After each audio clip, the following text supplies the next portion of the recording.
할렐루야. 지난 주간도 전도들 하시느라고 수고 많으셨죠? 아멘을 안 하시는 분들은 수상한 것 같아요. 그죠? 전도를 하셨습니까? 전도 많이 하시기 바랍니다. 이제 그것도 거부하는 거예요, 이제는요. 여러분, 제가 여러분에게 전도 안 해도 돼요 이렇게 말하면 내가 주의 종입니까? 아니면 전도해야 됩니다 라고 말하면 주의 종입니까? 1번입니까? 2번입니까? 1번 말하는 사람은요 주의 종이 아니에요. 왜냐하면 주님의 명령인데 이걸 전달하는 사람이 주의 종이잖아요. 그렇잖아요. 그러니까 여러분에게 누군가 어느 목사가 전도 안 해도 돼요, 괜찮아요 이렇게 말하면요 그 사람은 주님의 종이 아니에요. 왜냐하면 주님의 종은 주님의 말씀을 전하는 자지 자기 말을 전하는 자가 아니잖아요. 저도 여러분 얼마든지 여러분한테 괜찮아요 여러분 좀 이렇게 하고 싶어요 인간적으로. 근데 주님의 명령이니까 전달하는 거잖아요. 여러분 복음 전하는 성도가 되시길 주의 이름으로 축원합니다. 전도는요 하나님이 가장 기뻐하시는 일입니다. 그래서 예수님이 마지막에 결정적으로 하신 한마디가 이거라고 그랬잖아요. 복음을 전하라. 지난 주간 우리 K마트 앞에서 우리 유년부, 중고등부, EM 우리 여기 전도사님, 집사님 계시지만은요 아이들 나가서 찬양하며 막 큰 소리로 예수 믿으세요, 예수 믿으세요. 그러니까 지나가는 사람들도 같이 찬양하더라고요. 같이 애들 데리고 가면서 같이 예수 믿으세요. 그러고 교회 다니는 사람들이죠. 어떤 분들은 막 동영상을 촬영하는 분도 있었고, 어떤 분은 우리 교인이 아닌데도 음료수를 갖다가 사주는 분도 계셨고, 어느 권사님은 자기는 몸이 약해서 못하니까 아이들한테 아이스크림을 사주겠다 하면서 100불을 주셔갖고 아이들이 아이스크림을 사 먹고 너무 좋아한 일이 있었습니다. 참 감사하죠. 이뿐 아니라 이제 이 메시아 잔치를 맞아서 우리 모든 메시아의 성도들, 많은 메시아의 성도들이 각 마트마다 이 센터빌까지 다 이렇게 장악을 했다는 이야기를 들었는데요. 이렇게 우리가 전도하니까 우리만 전도하는 게 아니라 다른 교회들도 전도를 하잖아요. 아름다운 동기부여인 것이죠. 우리만 전도해야 될 필요가 없는 것이죠. 모든 교회가 같이 전도해야 되는 것이죠. 저는 이렇게 우리가 함께 나가서 전도하는 것이 우리 자녀들에게 좋은 믿음의 유산이고 잊지 못할 좋은 추억이 될 것이라고 생각합니다. 여러분 정말로 우리의 자녀들이 우리보다 더 위대한 하나님의 자녀들이 되길 주의 이름으로 축복합니다. 요즘은요 전도를 하지 않는 세대가 되었습니다. 그러나 전도는 피할 수 없는 주님의 명령이라고 말씀을 드렸습니다. 지난 시간 말씀드렸죠. 왜 주님은 우리에게 전도를 하라고 하셨을까요? 왜 명령으로 하셨을까요? 이건 제가 수요일에도 좀 설명을 드렸는데요. 그 이유는요, 어느 회사가 아무리 뛰어나고 인류에게 반드시 필요한 상품, 기가 막힌 상품, 없어서는 안 되는 상품을 만들었어도 선전하지 않으면 그거 누가 알 수 있습니까, 여러분? 그렇죠? 선전하지 않으면 알 수 있는 사람이 아무도 없는 거예요. 복음이 아무리 뛰어나고 인생들에게 반드시 필요한 하나님의 선물이라 하지만 그거를 전하지 않으면요 누가 그거 있는 줄 압니까? 그러니까 반드시 전하라고 명령하고 있는 것입니다. 그래서 지난 주일에 제가 예배 시간에 이런 구호를 외쳤었는데요. 나가면 있고 안 나가면 없다. 맞습니까? 전도 나가면 있는 것이고 열매가 있는 것이고, 전도 안 나가면요 열매가 없는 것입니다. 놀랍게도 지난 주간에 전도 특공대가 매일 나갔어요. 매일 나갔는데 뭐 각기 다른 사람이 나가기도 하고 같은 사람이 나가기도 하고 이렇게 했죠. 근데 지난 한 주간만 10가정의 열매를 맺었어요. 놀랍잖아요, 여러분. 전도하면은 열매 맺을 줄로 믿습니다. 자신 없어 하지 마세요. 여러분 말씀은요 아멘으로 받고 순종해야 되는 것입니다. 믿습니까? 못하는 거는 그 다음엔 내 책임인 것이고요. 그러나 말씀이 전달될 때는요 하나님의 명령이면요 아멘 하는 거예요. 말씀이 아니면 아멘 할 필요가 없어요. 그러나 하나님 말씀이면 아멘 해야 되는 거예요. 노방전도는 어려운 것이죠. 본래 전도의 열매는요 대부분 노방전도라기보다는 관계전도를 통해서 맺어지죠. 그럼에도 우리가 노방전도를 나가야 하는 이유는 뭡니까? 첫째, 하나님은 노방전도를 통해서도 예비된 영혼을 만나게 하시기 때문입니다. 그렇게 함으로써 우리는 새로운 사람들과 관계를 맺으면서 또다시 관계전도를 시작할 수가 있는 것입니다. 그러나 둘째, 전도는 또한 함께하면 더 잘할 수가 있습니다. 그래서 예수님도 이 전도를 보내실 때에 노방전도 보내셨고요. 그리고 그렇게 보내실 때에 혼자만 보내지 않으시고 둘씩 이렇게 보내셨던 것을 볼 수가 있습니다. 셋째, 우리가 노방전도를 나가야 하는 이유는 전도는 훈련이기 때문입니다. 훈련이기 때문입니다. 그래서 예수님도 제자들에게 전도를 훈련시키셨는데요.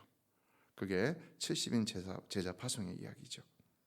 오늘은 우리가 읽은 고린도후서 5장 말씀과 그리고 그 이전에 누가복음 10장의 70인 제자 파송 이야기를 가지고 전도는 어떻게 해야 할 것인가, 성경이 우리에게 주는 교훈을 찾으면서 성경적인 전도를 위해서 가르침을 받는 시간을 갖도록 하겠습니다. 여러분, 전도는 어떻게 해야지 성경적인 전도일까요? 예수님은 누가복음 10장 3절에서 갈지어다 내가 너희를 보냄이 어린 양을 이리 가운데로 보낸과 같도다 라고 말씀하셨습니다. 전도는 어려운 일이라는 것이죠. 어려운 것을 뻔히 알면서도 주님은 우리에게 이 전도를 명령하셨다는 것입니다. 그래서 각 동네와 지역으로 둘씩 내보내셨는데 몇 가지 지침을 주셨던 것을 볼 수 있습니다. 첫째는요, 전대나 배낭이나 신반을 가지지 말라 그랬어요. 무슨 의미일까요? 이 전도를 위해서 여비나 그 외의 준비를 따로 하지 말라라는 것인데요. 왜 그럴까요? 전도하는 사람은 오직 하나님만을 의지함으로 전도를 해야 하기 때문인 것입니다. 둘째, 길에서 아무에게도 문안하지 말며라고 했는데 왜 그럴까요? 이것은 우리가 이스라엘의 문화를 이해할 필요가 있는데요. 당시 이스라엘의 인사는 그냥 hi or hello, 안녕하세요 이걸로 끝나는 것이 아니라 만나서 예의를 갖춰야 하는 그런 필요가 있었기 때문에 이것이 이스라엘만이 아니라 중근동에서도 인사의 시간이 한 번 만나면 한 30분 정도 걸렸다고 합니다. 그러니까 이야기는 너무 이렇게 시간을 거기에 낭비하지 말라는 겁니다.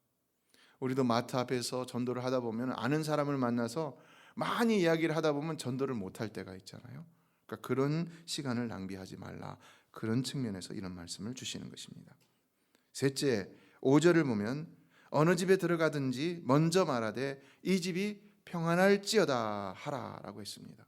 그러니까 전도할 때는요, 먼저 그에게 평안, 샬롬을 빌라는 것이죠. 자, 왜 그런 것일까요? 자, 우리가 여기서 반드시 기억해야 되는 것이 있는데요. 이 샬롬, 이 평안이 복음에 있어서 가장 중요한 핵심이기 때문입니다. 이 평안이, 이 샬롬은 영원한 샬롬이죠.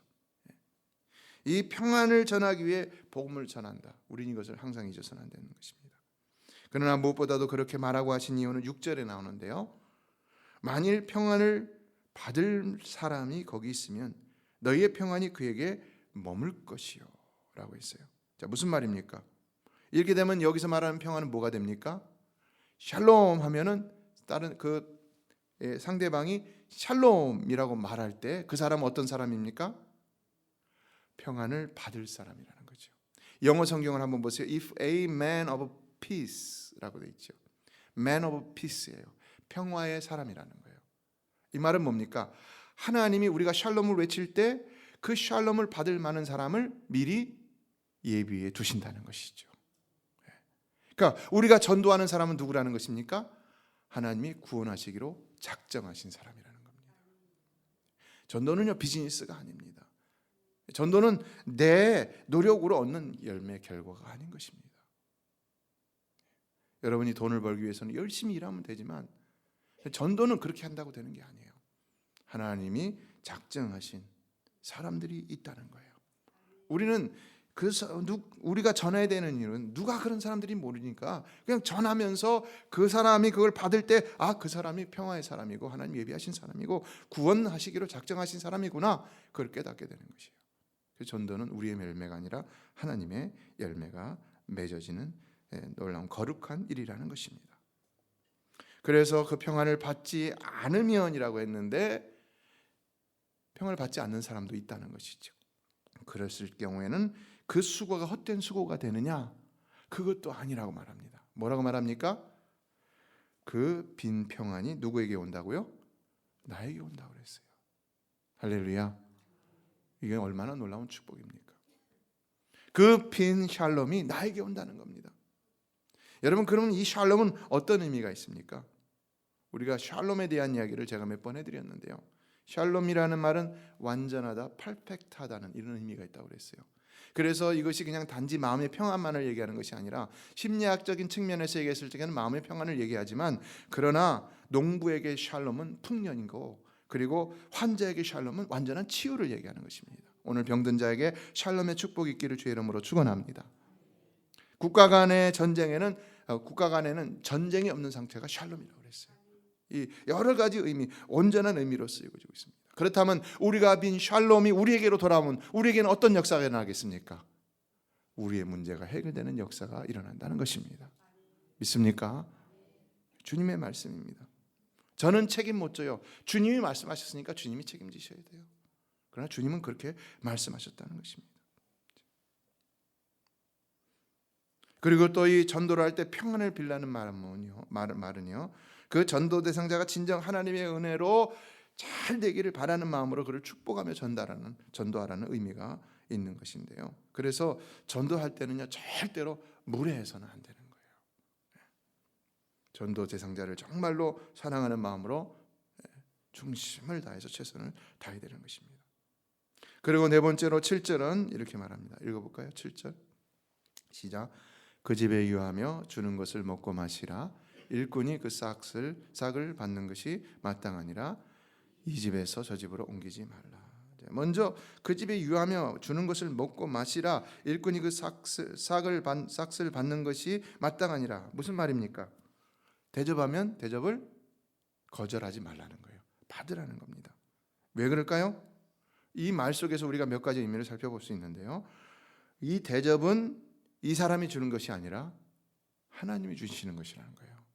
하나님이 주시는 위로이자 그리고 또 복음을 받아들였다는 확증이 될 수도 있다는 거예요. 그리고 이것을 통해서 어떻습니까? 좋은 관계가 형성되면서 관계전도가 시작될 수가 있는 것이죠. 제가 예전에 한국에 있을 적에 어느 비즈니스 하시는 분이 이렇게 세일즈를 나가면서 그냥 어느 집에 가서 무조건 라면 좀 끓여달라고 그렇게 얘기했다고. 그러면서 그 관계가 형성되면서 세일즈를 잘했다는 얘기를 들은 적이 있는데요. 그렇게도 될 수가 있는 것이죠. 그러나 이런 대접은 근본적으로 누가 하게 하시는 것인가? 하나님이라는 겁니다. 그러므로 그때는 하나님의 주권적인 역사가 있음을 믿고 우리는 그 상황에 순응해야 한다는 겁니다. 그래서 8절에서도 또 읽어볼까요? 어느 동네에 들어가든지 너희를 영접하거든 너희 앞에 차려놓은 것을 먹고라고 했는데요. 자, 어떻습니까? 그러니까 이런 것까지 전도에 영향을 미치도록 해서는 안 된다는 겁니다. 그래서 사도 바울이 말한 유명한 말이 있는데요. 빌립보서 4장 12절을 보면요, 나는 비천에 처할 줄도 알고 풍부에 처할 줄도 알아 모든 일 곧 배부름과 배고픔과 풍부와 궁핍에도 처할 줄 아는 일체의 비결을 배웠노라. 바울은 아주 정말 주먹밥도 먹을 수 있었고, 그러나 또 누가 엄청난 걸 대접해주면 그것도 먹을 수 있었고, 이게 전도자의 태도라는 겁니다. 무엇이든지 간에. 다섯째, 7절 하반절을 보면요, 이 집에서 저 집으로 옮기지 말라라고 했는데 무슨 말일까요? 자꾸 이 집에서 저 집으로 자꾸 왔다 갔다 하면요, 이 전도에 투자할 시간을 낭비할 수가 있는 것이고, 그리고 그 집주인에게 오해를 줄 수가 있잖아요. 좋지 않은 인식을 심어줄 수 있죠. 그런 거 하지 말라는 거예요. 그 다음 여섯째, 10절로 11절을 보면요, 복음을 거부하는 자들에게는 발의 먼지를 털라 그랬어요. 무슨 말입니까? 이 말은 이 뒤 말씀을 좀 봐야 되는데요. 12절은 이렇게 말하고 있습니다. 12절 볼까요? 시작.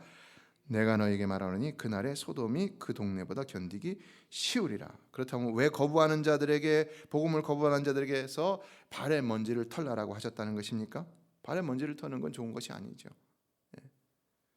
관계를 끊어버리는 것 같은, 그렇죠? abandon의 의미가 있죠. 이것을 12절 말씀을 가지고 해석을 해보면요, 먼저는 장차 그 마을이 혹은 그 집이 소돔과 고모라처럼 완전히 멸망한다는 이런 경고의 의미에서 이렇게 하라고 하셨다는 것입니다. 그리고 그 다음은요, 전도자는 그 멸망에 대해서 책임이 없다는 의미에서 이렇게 하라고 하셨다는 겁니다. 무서운 말이죠, 사실은요. 그러므로 오늘날도 복음을 전해도 받아들이지 않으면 그 누구 손해입니까? 자기 손해인 거죠. 이에 우리 전도자들은요, 복음을 전하기만 하면 되는 것이지 열매까지도 책임질 필요는 없다는 것을 우리 주님은 우리에게 가르쳐주고 있는 것입니다. 그래서 우리가 복음을 전했는데도 안 듣는다면 떠나면 된다는 겁니다. 그냥 오케이 하면 된다는 거예요. 복음 전도를 위해서 우리가 최선을 다해야 되지만 그러나 그 결과까지도 어떻게든지 간에 책임지려고 하는 이런 모습은 하나님의 섭리가 아니면은 하지 말라는 거예요. 그래서 하나님 우리가 얼마나 많은 열매를 맺었느냐, 네가 몇 명 전도해서 교회 데리고 나와서 그가 예수 믿도록 했느냐, 이걸 보시고 우리의 전도를 판단하시는 것이 아니라 우리가 얼마나 많은 사람들에게 복음을 딜리버리 했느냐, 전했느냐, 그가 믿든 안 믿든 그걸 보시고 우리의 성과를 판단하신다는 겁니다. 위로가 좀 되죠? 그러니까 전도가 어려운 일입니까? 전도 어려운 일 아니에요. 전도가 뭔지, 예수님이 뭐라고 가르치셨는지를 알면은요 어려운 일이 아니에요. 그래서 여러분이 마트에 나가서 전도지 한 장 한 장 나눠주면서 예수 믿으라고 하는 그 자체가 굉장히 주님이 기뻐하시는 일이고 중요한 일이라는 것을 알아야 되는 것입니다. 그러므로 여러분은 때를 얻든지 못 얻든지 복음을 전하는 주님의 명령에 순종하는 여러분 되시길 주 이름으로 축원합니다. 이것이 바울을 비롯한 모든 사도의 전도 방법인데요. 그래서 그들은 죽는 날까지도 그들이 어떤 상황에 있더라도 이 결과와 상관없이 항상 어디를 가든지 복음을 전하기만 했습니다. 복음을 전했어요. 그래서 평화의 사람을 만나면 그 사람을 통해서 또 교회를 세우게 되고 이렇게 했던 것을 볼 수가 있는데요. 그렇기 때문에 바울은 이 전도를 뭐라고 얘기하냐면요, 미련한 것이라고 그랬어요. 전도에 미련한 것. 동격이죠. 전도에 미련한 것. 아테네에서 철학자들을 논쟁으로 이겼습니다. 그 논리, 말로 얼마나 말을 잘했는지, 말쟁이라고 그랬잖아요. 바울은요, 방법론을 막 써갖고 그냥 인간의 지혜와 수단과 방법을 막 해갖고 그 논쟁을 이겼어요. 그래갖고 열매가 많을 줄 알았어요. 근데 열매가 별로 없으니까요, 후회를 하죠. 그리고 그 결단한 게 뭡니까?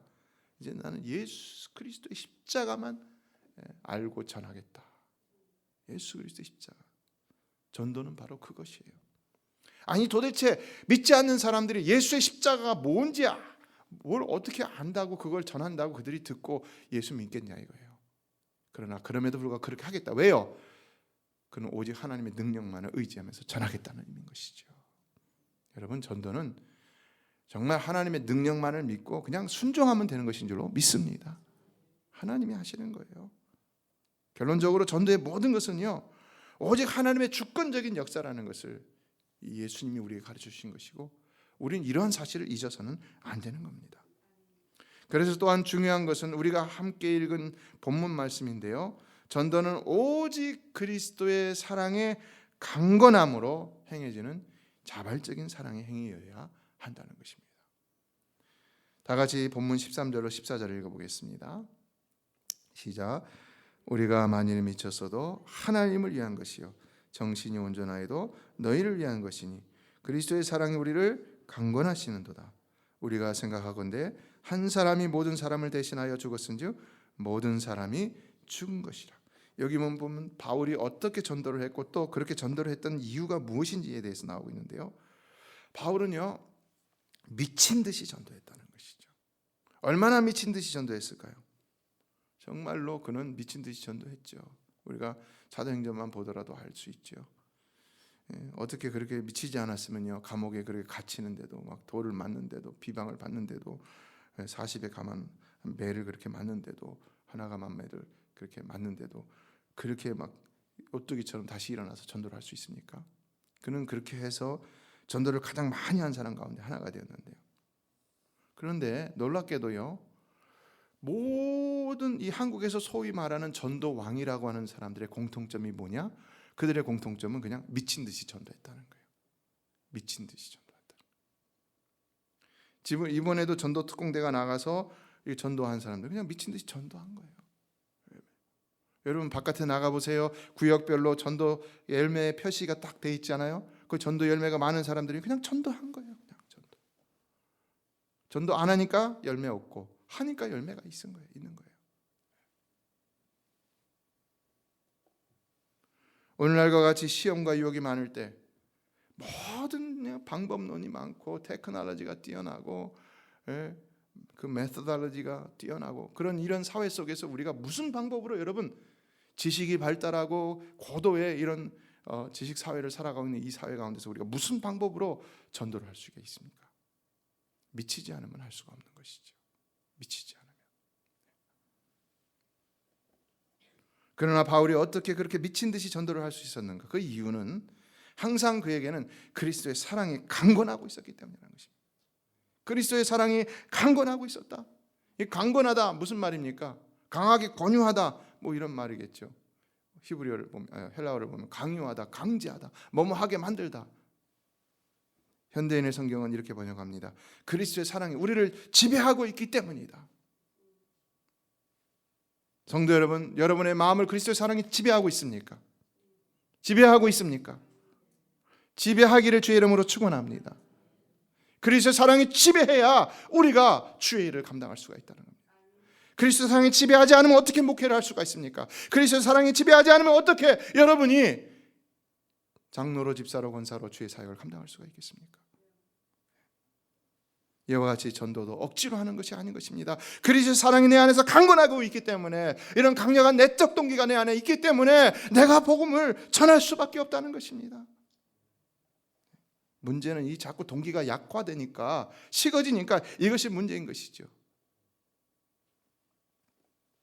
그래서 우리가 이런 동기가 약해질 때는요, 이 내적 동기, 그래서 그리스도의 사랑을 자꾸 묵상해야 되는 겁니다.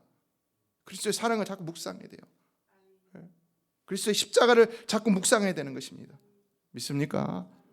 그래서 14절 하반절이 말하는 겁니다. 우리가 생각하건대 한 사람이 모든 사람을 대신하여 죽었은즉 모든 사람이 죽은 것이라. 그리스도의 사랑은 뭐라는 것입니까? 한 사람이에요. 한 사람 누굽니까? 예수 그리스도잖아요. 예수 그리스도가 어떤 분입니까? 그는 하나님의 근본, 하나님의 본체시라고 그랬어요. 모든 영광을 같이 하시는 분입니다. 모든 능력도 같이 하시고 지혜도 같이 하시고 전지전능하신 하나님이십니다.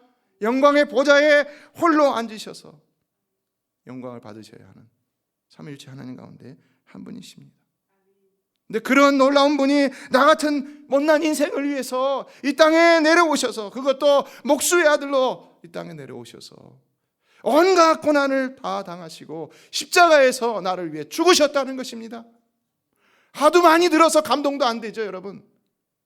그러니까 더 묵상하라는 거예요. 오늘 나의 삶을 바라보면서 묵상해 보십시오. 내가 얼마나 그런 사랑을 받을 만한 자격이 있는가? 그런데 그런 나를 위해서 주님은 기꺼이 자기 그 고귀하신 몸을, 그 영광스러우신 몸을 십자가에 내어 주셨다는 것입니다. 100여 년 전에 일본 시부야 공항에서 있었던 일인데요. 시부야 공원 사건이라고 불려지고 있습니다. 아주 못된 인생을 사는 아버지와 작은 딸이 살고 있었는데, 그 아버지는 도둑에다가 폭행, 강도짓을 막 일삼는 약한 사람이었습니다. 근데 그 딸은 아주 착한 기독교인이었습니다. 그래서 아버지가 하는 일을 알아차리고 난 다음에는 이 딸이 아버지에게 계속 요청을 합니다. 아빠, 제발 그런 일 하지 마세요. 좀 그만두세요. 어느 날 막 눈물로 애원하면서 아버지에게 정말 그러지 말아요. 아빠, 그거 나쁜 거예요. 지옥 가요. 근데 아빠가 말을 듣지 않습니다. 잘 안 들어요. 이상하게. 한 번 이게 딱 그 사단이 영이 딱 그 마음을 잡아버리면요, 잘 안 바뀌어요. 그래서 어느 날도 이 공원에 나가갖고는요, 누구를 잡을까 하다가 어떤 예쁜 옷을 입고 좋은 핸드백을 들고서 걸어가는 그 아가씨를 갖다가 확 숨어 있다가 탁 덮쳐갖고는 칼로 팍 찔러 죽이고는요, 핸드백을 뺏어가지고는요 집으로 도망을 갔다는 것인데, 근데 집에 도착해서 핸드백을 열어보니까 충격적인 일이 벌어졌다는 겁니다. 그 핸드백 안에 편지가 한 장 있었는데, 그 편지가 누구의 편지였느냐? 바로 그 딸의 편지였다는 거예요. 이렇게 적혀 있었다고 합니다. 사랑하는 아빠, 저는 정말로 아빠를 사랑해요. 아빠의 영혼을 사랑해요. 아무리 생각해봐도 아빠의 마음을 돌이킬 수 있는 방법은 이 길밖에 없어서 제 목숨을 아빠께 드려요. 아빠 사랑해요. 불효자식 드립니다. 어떻게 이렇게까지 할 수 있을까요? 얼마나 아빠를 사랑했으면, 얼마나 아빠의 영혼을 사랑했으면 이렇게까지 했을까요? 이 방법밖에는 아빠를 살릴 수 있는 길이 없다고 생각해서 이렇게 했다는 것인데, 사실은 이게 권유할 만한 방법이 아니죠. 좋은 방법이 아니죠.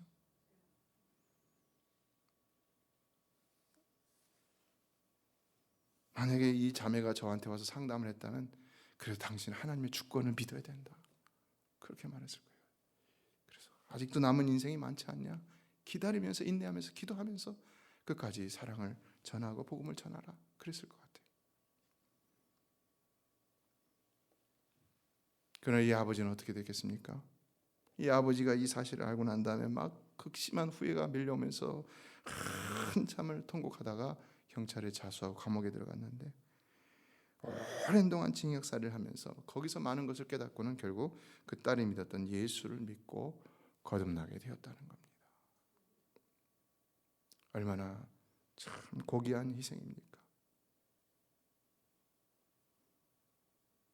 그런데 우리 예수님이, 하나님의 아들이신 예수님이 우리 영혼을 그토록 사랑하셨기 때문에 그 엄청난 하늘보좌도 아낌없이 버리고 이 땅에 오셔서 우리를 위해 고난을 당하시고 우리 대신 십자가에 죽으셨다는 것입니다.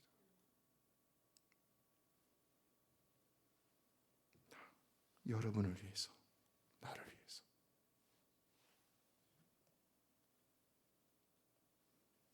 저는요, 목회가 힘들어도요, 그리스도의 사랑을 생각하면요, 제가 목회를 놓을 수가 없어요. 무엇이 저로 하여금 이 자리에 저를 있게 한다고 생각하십니까? 목회자들도요, 나가서 일할 수 있어요. 그만두고.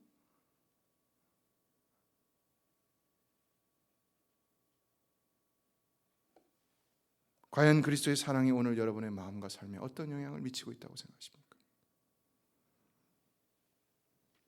15절은 또 이렇게 말합니다. 15절을 읽겠습니다. 시작. 그가 모든 사람을 대신하여 죽으심은 살아있는 자들로 하여금 다시는 그들 자신을 위하여 살지 않고 오직 그들을 대신하여 죽었다가 다시 살아나신 이를 위하여 살게 하려 함이라. 이것이 우리가 잊지 말아야 할 그리스도 죽음의 의미라는 것이죠. 그래서 이제 우리는 결코 우리를 위해 살아서는 안 된다는 것입니다. 이제는 오직 그 그리스도의 사랑을 생각함으로 그리스도의 사랑의 강건함을 입어서 오직 그리스도를 위해 살아야 한다는 것입니다. 그러므로 이 시간에 혹시라도 그리스도의 사랑을 잊어버리거나 혹은 그 사랑이 식어버린 분이 계시다면 다시 회복할 수 있는 은혜가 있게 되기를 주의 이름으로 축원합니다. 그럼 모든 사명이 즐겁고 행복한 일이 될 줄로 믿습니다. 그러한 영혼이 건강한 영혼이라고 하는 거예요. 그런 상태에 있는 것이, 그러면 하나님이 기뻐하시는 것이고 바로 그것이 하나님이 상급 주시는 그때라고 할 수가 있는 것입니다. 이처럼 오늘 우리는 예수님이 70인 제자에게 가르쳐 주신 전도의 방법과 사도 바울이 고백한 전도의 근본적인 이유와 동기를 가지고 어떻게 전도해야 할지를 살펴봤는데요. 뚝 정리하면서 두 가지를 꼭 기억하시기 바랍니다. 첫째는 전도는요, 오직 하나님의 주권적인 역사라는 사실입니다. 그러므로 우리는요, 불신자들에게 복음을 그냥 딜리버리하면 되는 것입니다. 여러분, 피자 딜리버리 어떻게 합니까? 피자 받아갖고 그냥 갖다 주면 되는 거예요. 우리도 성경에서 받은 이 복음을 불신자들에게 그냥 전하면 되는 거예요. 이게 전도라는 것입니다. 전도가 왜 어렵게 느껴집니까? 열매를 반드시 맺어야 한다고 생각하기 때문에 어려운 것입니다. 그건 여러분의 일이 아니라는 것입니다. 그건 하나님이 하시는 일이라는 것입니다. 하나님은 우리가 전도할 때 복음 받을 사람을 미리미리 예비하셔서 열매 맺게 하신다는 것인데요.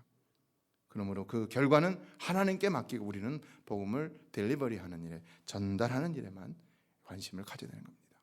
오늘도 제가 말씀을 여러분에게 전할 때 이것을 우리는 또한 말씀을 딜리버리한다, 영어로 말합니다. 딜리버리 하는 거예요. 저는 여러분에게 말씀을 전달하는 사람일 뿐인 것이지, 이 여러분 안에 일어나는 모든 결과는요, 하나님이 하시는 것입니다. 그 은혜를 받는 자가 복 있는 것이죠. 그러므로 열매가 많고 적음에 일희일비하지 마시고 오직 열매는 하나님께 맡기고 복음 전하는 일에 매진할 수 있는 여러분 되시길 주 이름으로 축원합니다. 둘째, 반드시 그리스도의 사랑의 강건함으로 복음을 전하시기 바랍니다. 결코 이게 교회 행사니까 혹은 우리 교회 한 명이라도 좀 더 늘려야 되겠다, 이런 마음으로 복음을 전하지 마시기 바랍니다. 우리가 하나님께 필요한 충성된 일꾼이 된다면요, 하나님은 교회가 만약에 숫자가 필요하다면 그 숫자도 다 채워주실 줄로 믿습니다. 주의 일은요, 절대로 억지로 하거나 형식적으로 하는 것이 되어서는 안 되는 겁니다. 그러려면 하지 말아야 돼요. 그거는 하나님 앞에 더 범죄하는 겁니다. 베드로전서 5장 2절을 보면 하나님의 뜻을 따라 자원함으로 하며 그랬어요. 전도자에게는 이 그리스도의 사랑의 내적 동기, 이 강건함이라는 이 내적 동기가 얼마나 중요한 것인지 우리에게 가르쳐주는 것이죠. 이것이 없으면 우리가 즐거움으로 사역할 수 있을까요? 고된 거죠. 그 노동이 되는 것이죠. 나가서 전도하는 게 노동이고 너무 힘들고 빨리 끝났으면 좋겠다, 그런 일이 되는 것이죠. 그러면 안 된다는 거예요. 저는 우리 메시아교회 모든 성도들이 이 사랑의 강건함, 그리스도의 사랑의 강건함 때문에 정말로 기쁘고 행복한 전도를 했으면 좋겠습니다. 그래서 항상 이 전도하고 난 다음에 감사가 넘쳐났으면 좋겠습니다. 그러므로 다시 말씀드립니다. 전도할 마음이 잘 일어나지 않는다, 우리가 다 이해할 수 있는 마음이죠. 그렇지만 그럴 때 오늘 말씀을 보면 더욱 그리스도의 사랑을 묵상하라, 그래서 그 사랑이 나를 강건하게 하라 라는 메시지를 받을 수가 있는 것입니다. 여러분, 꼭 그리스도의 사랑의 강건함으로 복음을 전하는 성도가 되시길 주 이름으로 축원합니다. 말씀을 맺습니다. 스코틀랜드에서 목회를 하는 두 목사님이 계셨는데 이 두 분은 각자가 속한 지역에서 항상 이렇게 복음을 전하기 최선을 다했습니다. 그런데도 이상하게 교회가 부흥되지 않았다는 겁니다. 열매가 별로 없었다는 것입니다. 그러던 어느 날 두 분이 만나서 그 어려움을 함께 나누기 시작했습니다. 이렇게 말합니다. 저는 목회가 때로는 매우 힘든 일임을 느끼고 있습니다.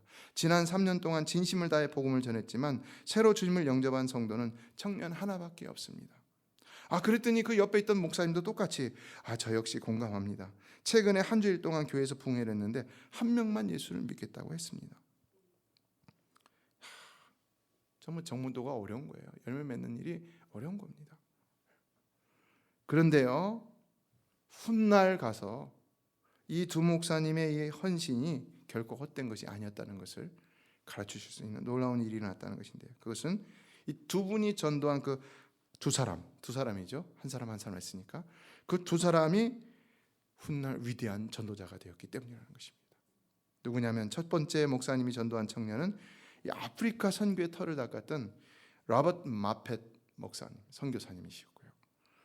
그리고 두 번째 목사님 전도하신 청년은 여러분이 잘 아는 아프리카의 복음의 불씨를 지폈던 데이비드 리빙스턴 잘 아시죠? 리빙스턴, 두 사람이 그 위대한 선교자가 되어서 수많은 영혼을 구원하였기 때문이라는 것입니다. 여러분 기억하십시오.